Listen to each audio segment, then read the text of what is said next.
योग गुरु स्वामी रामदेव ने एक अभियान की शुरुआत की है। ये अभियान है भ्रष्टाचार के खिलाफ अभियान। लोग मानते हैं कि राजनीति में प्रवेश का ये एक अच्छा तरीका है। स्वामी रामदेव आज हमारे साथ मौजूद हैं, उनसे बात करते हैं क्या राजनीतिक बिगुल उन्होंने इसी अभियान से बजाया। स्वामी जी, CNEV में आपका स्वागत है।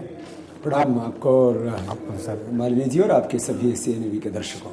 आपने भ्रष्टाचार के खिलाफ मुहिम चलाया हुआ है, काफ़ी लोगों को जोड़ा है, काफ़ी लोग और जुड़ने वाले हैं। पहले तो आप ये बताइए कि मुहिम है क्या? मुहिम यह है कि आज़ादी के इन 64 वर्षों में लाखों करोड़ रुपए के घोटाले हो गए। एक भी घोटाले करने वाले को सज़ा नहीं मिली और जिन लोगों ने देश का पैसा लूटा वो उनसे वसूला नहीं गया। इस देश में 83 करोड़ 60 लाख लोग भूखे सोते हैं और दूसरी तरफ एक एक भ्रष्ट व्यक्ति हजारों करोड़ रुपए, और अब तो पिछले घोटालों के रिकॉर्ड तोड़ दिए वर्तमान केंद्र सरकार ने। तो जो मंत्री हैं उन्होंने आज ए राजा का जो सामने घोटाला आया कि 1,76,000 करोड़ रुपए। माने हमारा संकल्प ये है और हमारा मिशन और आंदोलन अभियान ये है कि ये अब देश में ये भ्रष्टाचार खत्म होना चाहिए। लेकिन स्वामी जी, आप इसकी शुरुआत कॉमनवेल्थ से क्यों कर रहे हैं? कॉमनवेल्थ क्योंकि अभी ये ताज़ा घोटाला हुआ है और हमें दिल्ली से इसकी शुरुआत करनी थी। और उसके बाद ए राजा का घोटाला हुआ और उससे भी बड़ा है। हाँ, तो वो तो हमने, वो हमारी लिस्ट में है, वो हमने, ये कोई प्रथम और अंतिम नहीं है जी।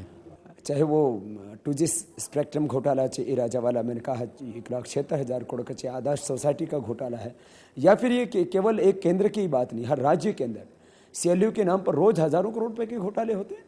माने हर एक स्टेट के अंदर आप देखेंगे एग्रीकल्चर रेट को जो है कॉमर्शियल बनाने या रेसिडेंशियल में चेंज करने के लिए हर दिन जो है सैकड़ों करोड़ रुपए लिए जाते हैं।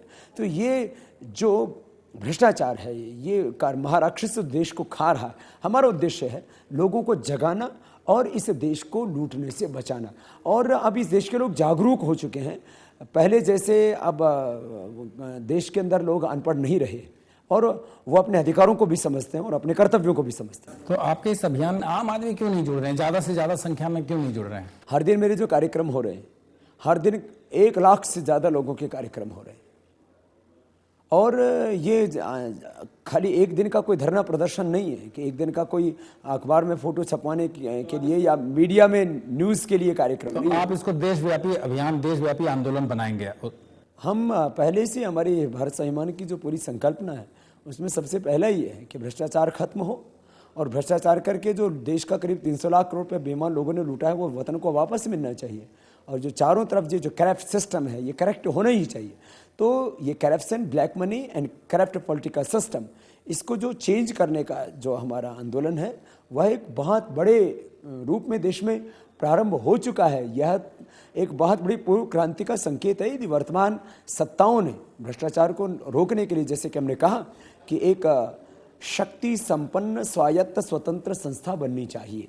ये departmental vigilance, central vigilance commission, CBI जो है, ये सब आज सरकार की कठपुतलियां बन चुकी हैं और इनसे अपेक्षा नहीं की जा सकती। जो फिलहाल जांच हो रही है उससे आप संतुष्ट नहीं है? नहीं, जांच करेगा कौन और किसकी?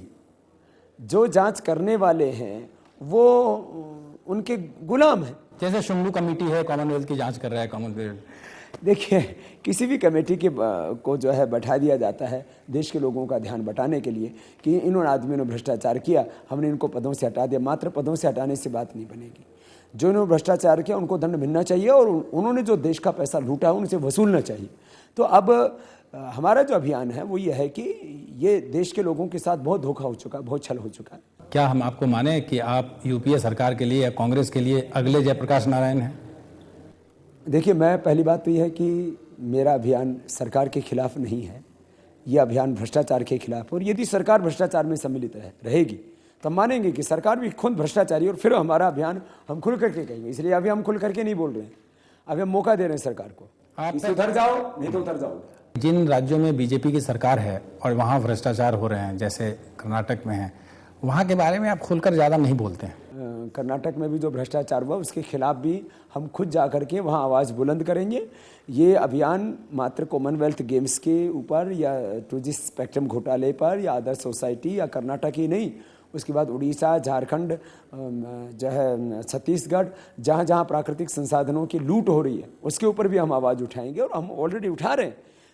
तो एक बड़े रूप में अब चीज़ शुरू हुई है, बहुत दूर तक जाएगी। इस तरह के भ्रष्टाचार एनडीए सरकार में थे या अब हो रहे हैं, और अगर एनडीए सरकार में थे तो उसको भी उठाएंगे आप?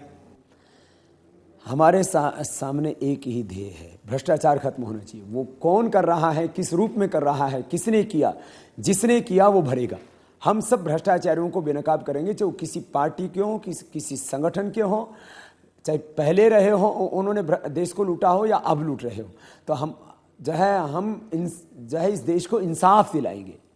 हम किसी के दबाव में आकर के, किसी के निहित स्वार्थों के लिए या किसी के खिलाफ रंजिश के तहत, बदला लेने की भावना से, किसी का मात्र विरोध करने की भावना से, प्रतिशोध की भावना से इस काम को नहीं कर रहे, बल्कि देश की भलाई हो इसके लिए इस काम को कर रहे। आपने जो राजनीति में, चुनावी राजनीति में आने की घोषणा की थी, उनकी बात की थी, उसकी शुरुआत है ये? देखिए, मैं तो रहूँगा बाबा। स्वामी रामदेव सन्यासी है, और सन्यासी होकर के मैंने इस देश के 100 करोड़ से ज़्यादा लोगों का प्यार, उनका विश्वास पाया है। उन्होंने मुझे इज्जत दी है, और शायद ये इज्जत किसी सिंहासन पर बैठने वाले व्यक्ति को नहीं मिली। मैं उस बड़ी ऊंचाई को पा करके मैं छोटी चीज़ को क्यों पाऊंगा? और राजनीति ऐसा क्या है जो मुझे दे सकती हो और जो मैंने ना पाया हो? तो राजनीति मुझे कुछ भी नहीं दे सकती जो मैंने ना पाया हो, लेकिन मुझे कुछ भी नहीं चाहिए, फिर भी मैं देश और देशवासियों के लिए सब कुछ करूंगा, क्योंकि ये देश मेरा है। और मेरे संन्यास धर्म से ऊपर मेरा राष्ट्र धर्म है। मेरे वैयक्तिक हितों से ऊपर, मेरे आध्यात्मिक और सामाजिक हितों से, आर्थिक हितों से ऊपर राष्ट्रहित मेरा सर्वोपरि है। इस भाव से, और ये हमारी पुरखों की परंपरा रही है। तो मतलब आप राजनीति में नहीं आएंगे? हम राजनीति में बिना आए राजनीति को साफ करेंगे, राजनीतिक हस्तक्षेप करेंगे हम। कैसे? बिना आए कैसे? बिना चुनाव लड़े, बिना पार्टी बनाए कैसे करेंगे? अब ये स्वरूप क्या होगा, ये 2 साल हम बाद में बताएंगे। क्या किसी पार्टी को समर्थन देंगे? अभी मैंने कहा 2 साल बाद में बताएंगे कि इस देश के अंदर अब एक बहुत बड़ा राजनीतिक परिवर्तन होने वाला है। उसमें क्या परिवेश बनेगा? सत्ता में कोई परिवर्तन होने वाला है?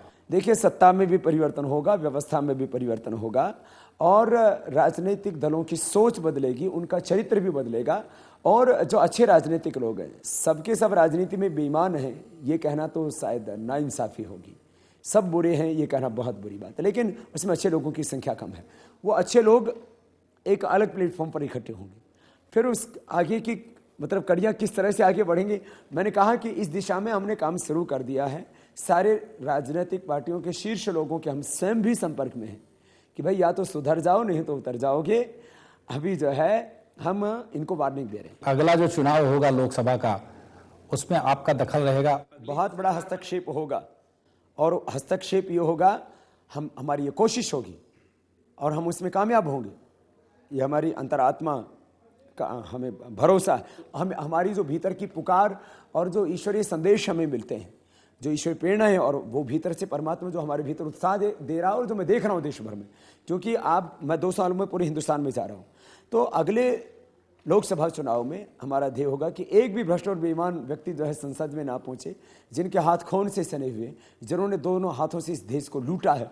हमारे लिए भारत एक ज़मीन का टुकड़ा नहीं है, हमारे लिए माँ है, और माँ के ऊपर जिन्होंने बलात्कार किए, जिन्होंने भ्रष्टाचार किए और इस देश की इज्जत के साथ खिलवाड़ किए, उस किसी भी व्यक्ति को हम ऊपर नहीं पूछे। आपको लगता है ना राजनीति में ऐसे लोग कैंडिडेट ढूंढना बहुत मुश्किल हो जाएगा? इस देश में 99% लोग ईमानदारी है। ये तो चंद कुछ बेईमान लोग हैं, उन्होंने इस राजनीति को गंदा किया हुआ है। मतलब आप राजनेता नहीं, किंग मेकर बनने वाले हैं? मैं इस देश का निर्माण करना चाहता हूँ, और मैं नहीं, इस देश के करोड़ों लोग मेरे साथ में हैं। और किसी को शायद ये पूरा भरोसा ना हो, तो एक दिन मेरे साथ रह करके महसूस कर सकता है। एक कोई छिपी हुई बात नहीं है, लेकिन आपने जब से राजनीति में आने का इशारा किया है, राजनीति में खलबली मच गई है। लालू यादव ने तो यहाँ तक कह दिया कि स्वामी रामदेव का दिमाग खराब है। जिन लोगों के दिमाग खराब है, उनको ठीक करने का अभियान ही भारत स्वाभिमान है। तो आपका अभियान अगर सफल हो गया, तो लालू यादव जैसे लोग या और भी जो इस तरह के राजनेता हैं, उनका क्या होगा? नहीं, सब योगाभ्यास करेंगे, प्राणायाम करेंगे, ध्यान करेंगे, अपना चित्त शुद्ध करेंगे। इनका राजनीतिक मोक्ष होना ही चाहिए। पहले तो हमारे महापुरुषों ने जो कार्य किया, भगवान राम, भगवान कृष्ण और भगवान परशुराम आदि ने जो उन्होंने तो भौतिक मोक्ष भी कर दिया था। तो इन राजनेताओं को सुधारने की कोशिश करेंगे, उनका काम करेंगे, या नया लेके आएंगे, रिप्लेस करेंगे? नहीं, अभी तो रिप्लेस करने पड़ेंगे और इनको शुद्धिकरण के लिए कुछ दिनों तक इनको साधना करने के लिए भेजना पड़ेगा। भ्रष्टाचार पर तो स्वामी जी ने खुलकर बात की, लेकिन नेताओं के भ्रष्ट आचरण पर उनकी क्या राय है, ये बात करेंगे स्वामी रामदेव से एक ब्रेक के बाद।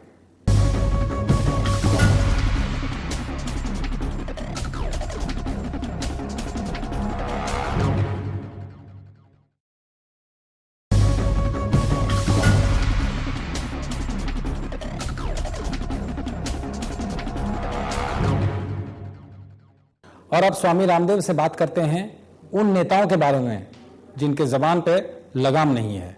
जो आर्थिक भ्रष्टाचार है उसके अलावा भी भ्रष्ट आचरण बहुत आ गया लोगों में, नेताओं में खास करके, उसके लिए आप क्या करेंगे?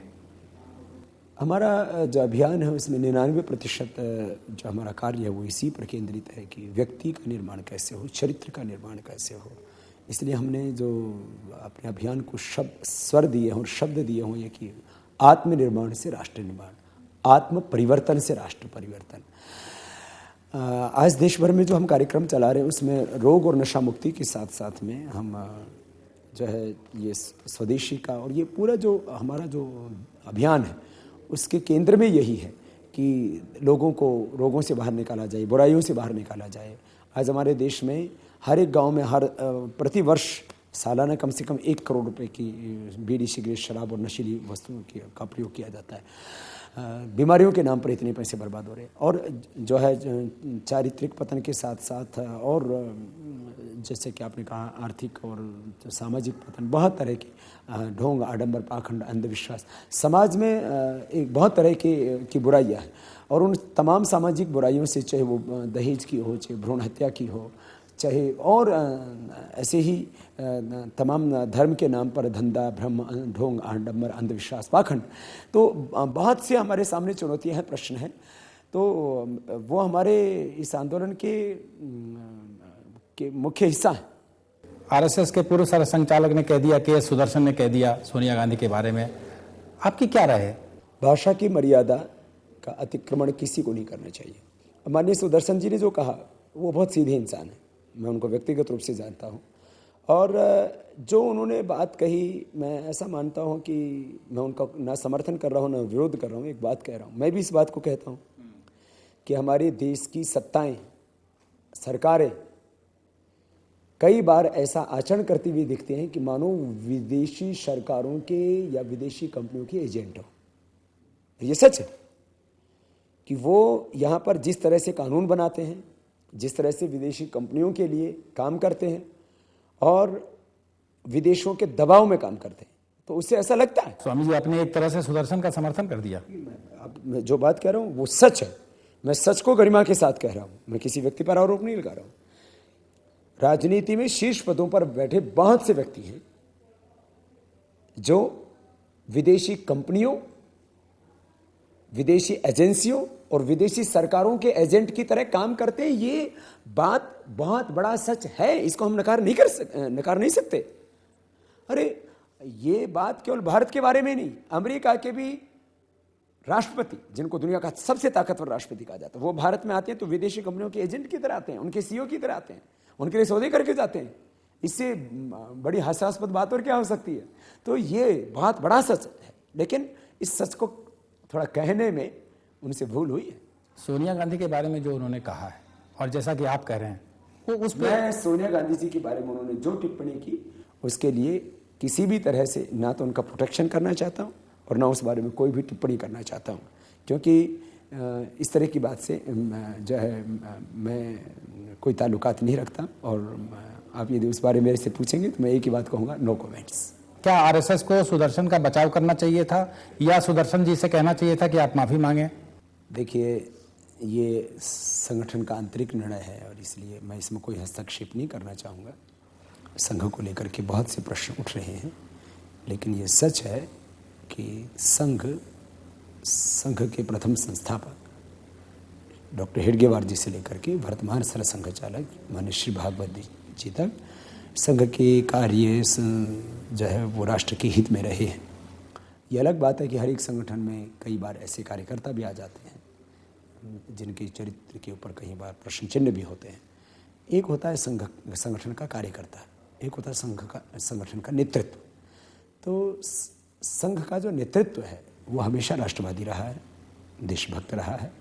और जहाँ तक कार्यकर्ताओं का प्रश्न है, सभी सामाजिक आध्यात्मिक संगठनों में और राजनीतिक संगठनों में ऐसे कार्यकर्ता आते रहते हैं। और जब संगठन को, चाहे वो आध्यात्मिक, सामाजिक या राजनीतिक संगठन, उन कार्यकर्ताओं के आचरण के बारे में पता लगता है तो उनको अपने आप से पृथक कर देता है।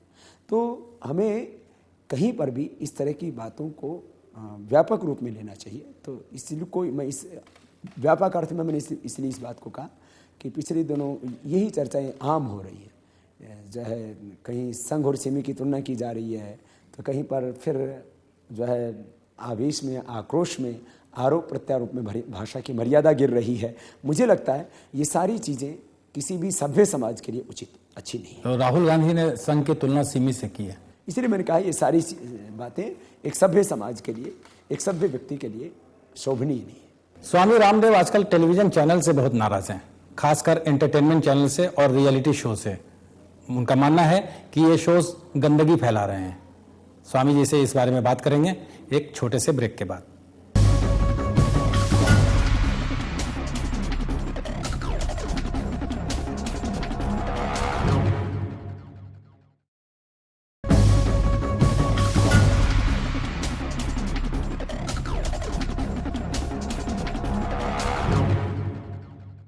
ब्रेक के बाद आपका फिर से स्वागत है। स्वामी जी से बात करते हैं टेलीविजन चैनल्स की गंदगियों के बारे में। अभी आपने आचरण की बात की और टीवी शोज की बात की, क्या लगता है क्यों हो रहा है ऐसा? देखिए, मूल्यों के साथ आगे बढ़ने में पुरुषार्थ करना पड़ता है, उसके लिए संघर्ष करना पड़ता है। सस्ती लोकप्रियता और सस्ती टीआरपी, मुझे लगता है ये ट्रेंड बदलना चाहिए। हमने भी टीआरपी ली है, आज लीडिंग टीआरपी है पिछले 9 सालों से हमारी। बिल्कुल, पहले हमने ये कहा जाता था कि 2 राह हैं जो टीआरपी देते हैं, रामदेव और राखी सावंत। देखिए, मैं किसी के साथ भी अपनी तुलना करना उचित नहीं समझूंगा। मैं बहनों का, बेटियों का बहुत सम्मान करना, इज्जत करता हूं उनकी। जहाँ तक टीआरपी का प्रश्न है, मैंने कहा हमने मूल्यों के साथ, असूलों के साथ, इज्जत के साथ काम किया और सिद्धांतों के साथ कभी समझौता नहीं किया। ये देश सच को सुनना चाहता है और सच के साथ जीना चाहता है, लेकिन आप पूरी ईमानदारी से फिर आपको आगे बढ़ना पड़ता है। दरअसल टीवी चैनल्स में, मैं खास करके एंटरटेनमेंट चैनल्स की बात यदि करूं, उसमें एक नियामक जरूर बनना चाहिए और उस के ऊपर सरकार का नियंत्रण ना हो, स्वतंत्र व्यक्ति ही हो, लेकिन वो अधिकार संपन्न हो और वो कार्रवाई कर सके। और न्यूज़ चैनल्स के ऊपर भी अभी तो जो है एक सामान्य अंकुश लगाया गया है, लेकिन इसके ऊपर भी जितने भी न्यूज़ चैनल्स हैं उनको भी खुद मिल करके एक ऐसी संस्था का गठन करना चाहिए जिससे कि भूत, प्रेत, डाकिनी, शाकिनी और बहुत तरह के जो है